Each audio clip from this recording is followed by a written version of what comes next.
Wisest फूल, ये title सुनते ही लगता है भाई ये बंदा स्मार्ट था या स्टूपिड।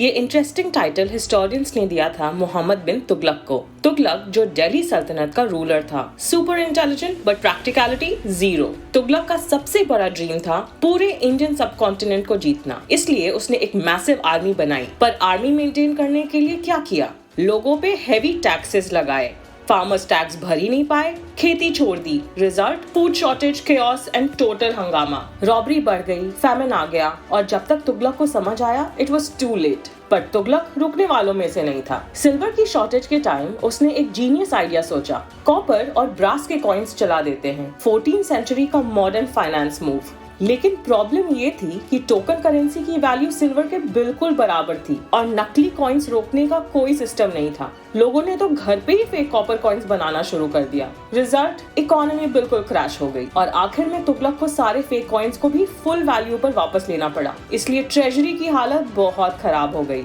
लेकिन अभी सबसे बड़ा शॉक आना बाकी था। पूरे इंडियन सब कॉन्टिनेंट पर रूल करने के लिए और मंगोल अटैक से बचने के लिए तुगलक ने एक और डिसीजन लिया। कैपिटल दिल्ली से 1500 किलोमीटर दूर दौलताबाद शिफ्ट करो। सिर्फ आर्मी नहीं, आम लोग, स्कॉलर्स, पोएट्स, म्यूजिशियंस, सबको मार्च करने का ऑर्डर। इस लंबी रिलोकेशन जर्नी में बहुत सारे लोग थक कर, बीमार होकर या रास्ते की मुश्किलों की वजह से मर गए। और जब लोग फाइनली दौलताबाद पहुंच गए तो 2 साल बाद तुगलक ने सोचा this is not working well, वापस दिल्ली चलते हैं। तुगलक के एक्सपेरिमेंट्स शायद अपने टाइम से आगे थे, लेकिन उनकी प्लानिंग और टाइमिंग बिल्कुल गलत। और इसलिए हिस्ट्री ने मोहम्मद बिन तुगलक को याद रखा एज द वाइजेस्ट फूल।